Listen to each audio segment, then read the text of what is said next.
Middle ഈസ്റ്റിലെ രാജ്യങ്ങൾ അമേരിക്കയ്ക്ക് ഒരു ഉറപ്പ് കൊടുത്തിട്ടുണ്ട്. ട്രില്യൺ കണക്കിന് ഡോളർ അവിടെ ഇൻവെസ്റ്റ് ചെയ്യാമെന്ന്. അതായത് ആർട്ടിഫിഷ്യൽ ഇൻ്റലിജൻസ് മേഖലയിൽ തങ്ങൾ ഒന്നാമത് തന്നെ നിൽക്കണമെന്ന് അമേരിക്ക ആഗ്രഹിക്കുന്നുണ്ട്. അപ്പോൾ അതിനൊക്കെ അവർക്ക് ഒരുപാട് ഫണ്ട് ആവശ്യമാണ്.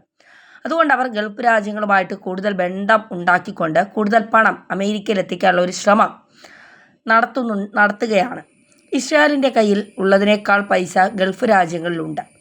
അതൊരു രാജ്യമല്ലല്ലോ, ഒരുപാട് രാജ്യങ്ങളുണ്ട്. അപ്പോൾ അതുകൊണ്ട് തന്നെ ഖത്തർ, സൗദി, UAE തുടങ്ങിയ രാജ്യങ്ങളിലൊക്കെ തന്നെ ഭയങ്കരമായ രീതിയിൽ അമേരിക്കയിൽ ഇൻവെസ്റ്റ് ചെയ്യുന്നുണ്ട്. അപ്പോൾ ഈ രാജ്യങ്ങളുടെ ഒരു ഗാർഡിയനായിട്ട് ട്രംപ് അമേരിക്കയെ പ്രതിഷ്ഠിക്കുകയാണ്. അങ്ങനെ ഈ രാജ്യങ്ങളുടെ ഗാർഡിയനായിട്ട് അമേരിക്ക മാറുമ്പോൾ ഇസ്രായേൽ എതിർചേരിയിലേക്ക് മാറേണ്ടതായിട്ട് വരും. അപ്പോൾ അതുകൊണ്ട് തന്നെ ഇസ്രായേൽ ഇപ്പോൾ എതിർചേരിയിലേക്ക് മാറുമ്പോൾ തന്നെ അമേരിക്കൻ പ്രസിഡന്റ് സ്റ്റേറ്റ്മെൻറ്റിലൊക്കെ കടുത്ത അതൃപ്തിയുണ്ട്. ഇസ്രായേലിന് പുറമേ കാണിച്ചില്ലെങ്കിലും ഗാസ ഇനി വിട്ടുകൊടുക്കാൻ കഴിയില്ല എന്നൊരു നിലപാട് ആവർത്തിച്ചു പറയുകയാണ് ഇസ്രായേൽ.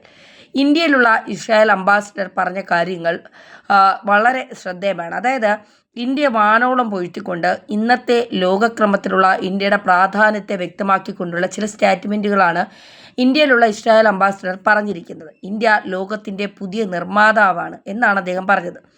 ഇസ്രായേൽ പുനർനിർമ്മിക്കുവാൻ ഇന്ത്യ സഹായിക്കണമെന്നും അംബാസിഡർ പറയുകയുണ്ടായി. ഇന്ത്യ ലോകത്തിൻ്റെ പുതിയ നിർമ്മാതാവാണ്.